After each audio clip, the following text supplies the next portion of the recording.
clap. Nice.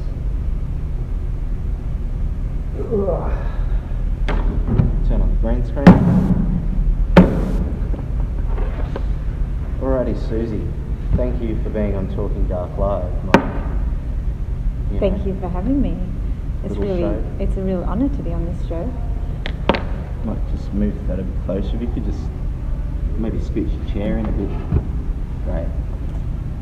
Alright, so we've got a bit to cover and not as much time as we possibly need to cover such territory. But to get into your work, I guess we need to talk a bit about landscape. Yeah. So did you just want to talk a bit about your history with landscape and why you're drawn to that kind of working, perhaps? Yeah, there's many complex reasons why I'm drawn to landscape, and I guess part of the reason why I came to do my master's is to try to understand that, and try to tease it out and try to figure out what that means in this moment in time, with the kind of the things that we need to talk about now, like the fact that when I paint a landscape in Australia, I'm looking at an ancient landscape that, onto which I have come, and that the landscape, is unceded territory, that one, and then, and also the fact that we're in the midst of an ecological crisis. And I felt that what I've always wanted to articulate with the theme of landscape is my deep connection to the environment in which I am, and this sense that I'm entangled in a way that my Western heritage was not acknowledging. So perhaps here we should do a welcome to country. Yes, definitely. That I forgot to do. Yeah. Do you want to do it actually? Yeah, sure. Okay. I'd like to acknowledge that we are today on unceded Gadigal country, and I'd like to acknowledge the Eora Nation for their ongoing custodianship of the land, and pay my respects to their elders past, present and emerging. Beauty. Awesome. So, I guess in drawing out a bit of a timeline, because I like the way your practice has changed over time. You started working in graphic design once upon a time, and I really like the story you told me about, I think it was like a lawnmower company. The lawnmower catalogue. But about the work you were doing and how that made you think, I actually want to switch to become an artist full time. Yeah, I think I had this idea that graphic design was going to be for me this, great kind of bridge between my natural sort of creative impulses. Yeah, being drawn to creativity and making a business and making a living from. But at some point I felt like it was really doing neither. I kind of had to commit to wanting one or the other, and that's not necessarily true, but it felt like that. That anecdote was that I'd been working with a team of designers for a newspaper in Canada, and it was Friday night, and I had something I had to go to with friends and family, and we were being kept back late because we hadn't received some images for a lawnmower catalogue that was going into the paper over the weekend for one of their big sort of multinational hardware store. And it was so stressful, and we were all at each other's, we were at each other, and we weren't sure whether we were going to meet the deadline for the paper, and I suddenly had this kind of moment of clarity of thinking, we're all here after hours stressing at each other and forgetting our kind of human connections because of lawnmower sales. Ultimately, it was about selling lawnmowers. And I thought, this isn't meaningful work. Yeah, nice. And so when you committed to, painting full time, you got real into like 15th century oil paint.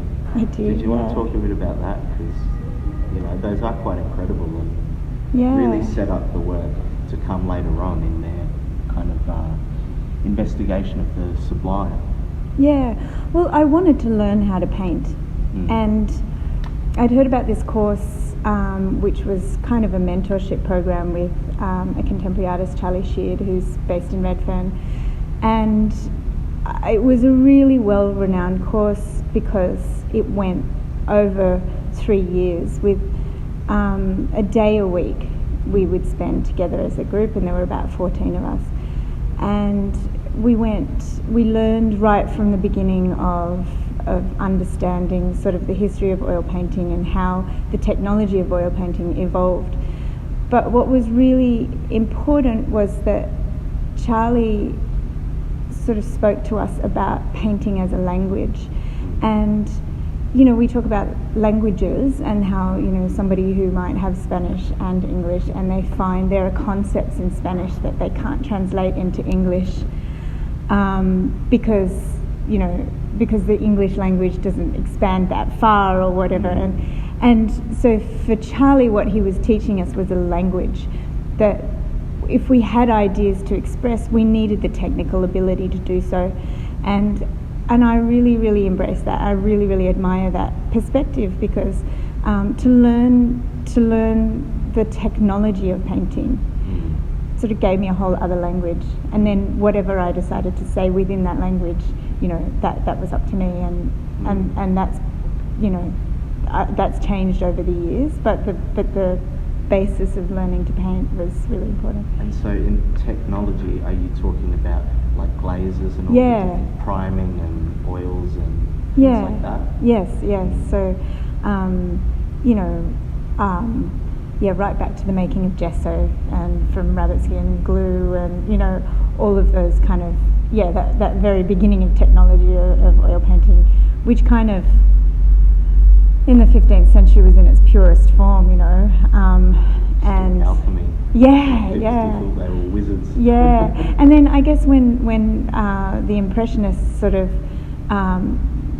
began to promote sort of out like plein air painting, and you needed to have like a little bit more convenience. You know, you needed to have paint in tubes, and then sort of paint began to have all these additives and things, you know, something that wouldn't dry out while you're painting in the landscape, blah, blah, blah. And so now when you go into an art shop, there's so much available in terms of mediums and pigments and tools and really, you know, it's all excessive. I mean, you really just need linseed oil, pigment, and a support. Yeah. I mean, it's possibly quite symptomatic of, you know, the world we're in. It's so easy just to kind of consume them and paint without thinking of all the history and process that went into discovering those pigments and developing the paints. And I mean, that's always been my criticism of painting. Right. A little bit was like, well, you know, as a materialist, what are the materials of paint? Yeah, right. Like coloured mud, what are they doing? Well, that's the other thing that I learned through this course, is that all the pigments have different properties. So your alizarin crimson pigment is really slippery, and, you know, they dry at different rates, and, you know, your ochres are really gritty. And if you get good quality materials that don't have all the additives, then you get to know the pigments in a really material way. Like, I think that drawing really engages with the materiality of the, you know, of the charcoal or whatever it is that you happen to be using, the materials. But yeah, that kind of that's something that kind of we've kind of lost through this ready availability of so many different paint products. You know, it's easy to not understand. It's easy to be a painter now and not understand the specific qualities of each pigment. Yeah, or even just as a landscape artist, how, you know, simple actions like painting the landscape could be informed further by the landscape itself. Yeah, or just by our worldview, you know, our footprints on the land, you know. Yeah. So let's take a quick break. Sure. We'll switch over the camera.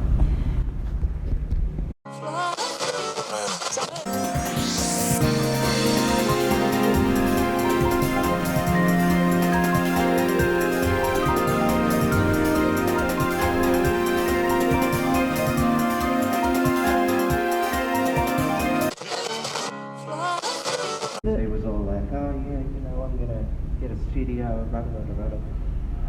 And then I was like, oh, I'm just gonna walk the earth. Yeah. Sort of beat. I actually wrote a list of all the things I had to do this week, and at the end was beach. Yeah. So I just need to go sit. Take a deep breath. Cool. So getting back into your work, something I've actually addressed with other painters on the show is something we talked about the other day in reference to Cézanne, that my teacher Kim Spooner, did you ever have Kim? I did, yeah. So Kim always maintained that if you went to Mont Saint-Victoire and saw the mountain firsthand, you would understand his painting, but if you saw photos of it, it wouldn't be as lifelike as... That's really interesting. I mean, that's pretty much what my paper was about. The inadequacy of a view, or of addressing just the visual, addressing just the information that you capture from what's within the realm of a view. From sight alone. From sight alone. Because being in the landscape is, and this is where we come into the understanding the expanded field of painting, because I feel like what I needed to address was that being in the landscape as a painter was about understanding, on the paint side was about understanding colour and form, but how my body interacts with those things, and how when I'm in a landscape, I'm not just seeing the landscape, I'm feeling the wind, I'm hearing sounds, my body is making judgments about the humidity and the, all these other things that are happening to me, the temperature, my physical triggers to the things that are happening around me. And so I think contemporary landscape painting has come to a point where those things are definitely being addressed through using sound and using other ways to express a subjective encounter in the landscape. Yeah, and I like the way that kind of brushes against the kind of tendency of the Western canon to really imperialise that viewpoint. Just the view. As like you mentioned in the research, it's like an othering thing. Yeah. Because in order to have a view, you need to be separate from it. I think that is really key to understanding what Cézanne said, which is the landscape thinks itself in me and I am its consciousness. So it's this kind of sharing of consciousnesses, this understanding that he's entangled in the landscape, and that comes across through his painting, because you have this idea of atmosphere, that isn't just a kind of visual rendering of the scene before him. It's more a kind of it's an articulation of his experience, Yeah, totally.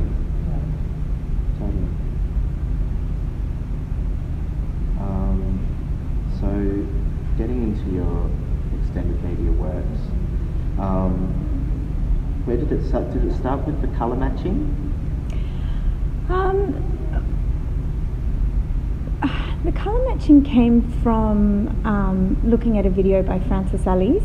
I think he's a Belgian artist, and he lives and works in Mexico. But he was sent to to Iraq as a war artist, and he was grappling with the similar things that I am with trying to figure out how to depict the landscape. He was trying to figure out how to depict war in a painting. Like how can you pinpoint the enormity of a subject like a war?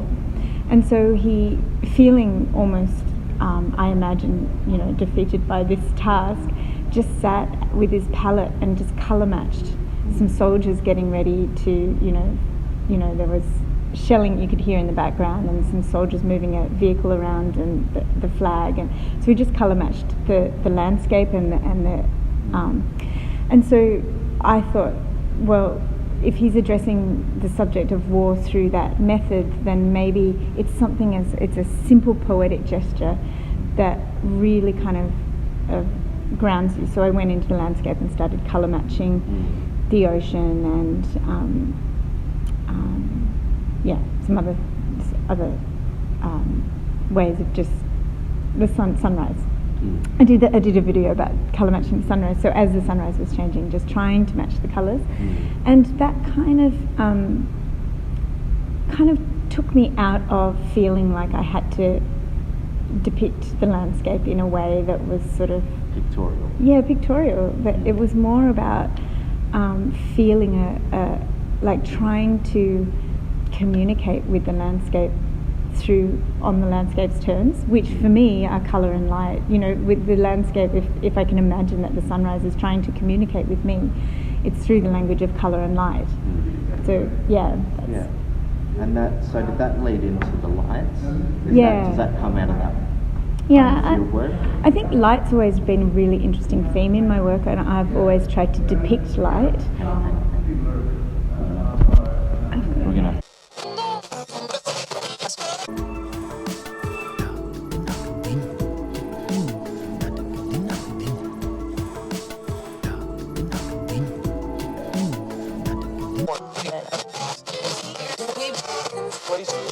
So this is still the same.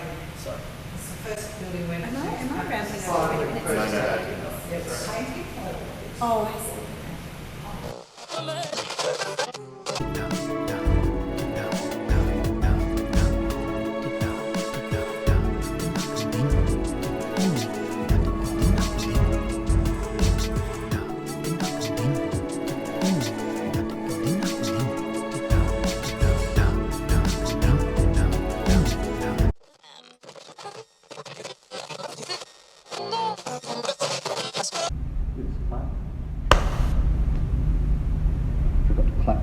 Clip.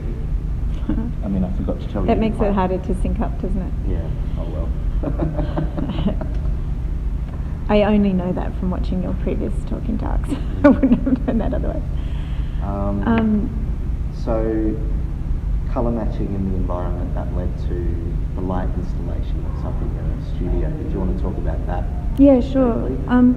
Light has always been an important element of my work, and both as a symbol or a metaphor of the kind of things that we can't explain, the spirituality, what I was grappling with, trying to understand about my relationship with the earth, and this intense feeling of well-being that I get when I'm, in the landscape, in particularly by the sea, and so light had been kind of this metaphor and this pictorial kind of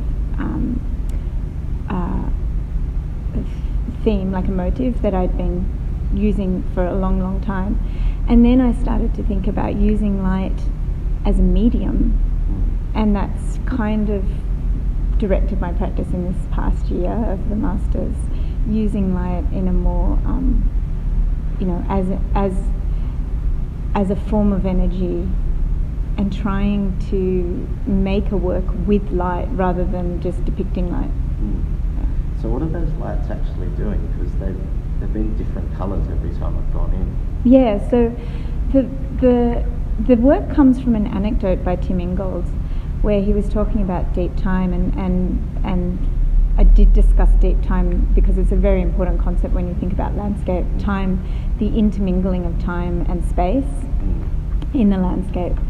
And he was saying, deep time is a sublime idea, it's a really difficult idea for us to grasp within our human lifetimes. And it seems so abstract when we talk about hundreds of millions of years. Yeah. And so he said, if you just do something really simple, and it relates to this situated, this sort of dwelling perspective, where you go down to the beach and just watch a wave crash on the shore, and you think, this is this ephemeral thing, it's just crashed, it's gone, no more wave, it's gone. But if you take another perspective, that this wave is connected to a series of events that have been going on since before human beings even walked this planet. And then you kind of get this understanding of how a crashing wave is actually a portal into deep time. It's a portal into understanding the age of the earth. And that potentially the colours, this is me now, not Tim, but it made me think that the colours of the ocean, the light that I'm seeing, these are sort of indicators of an ancient landscape. These are things that talk to the amount of time that has passed in this particular place.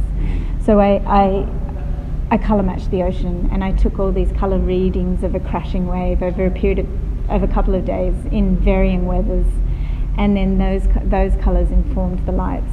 And the piece is called The Colours of Eternity because it sort of speaks to the light that would be bouncing off the ocean and has been doing so since before humankind was here. TC had a great analogy that if the span of the Earth's history was the length of your arm, you could brush off human history with a single swipe of a nail file. Yeah, that's phenomenal. And it's crazy, and it gives you this, it really puts things into perspective for how minuscule a human life is. So briefly touch on the spectrographs. Can you tell me briefly what you're doing with those? Sure.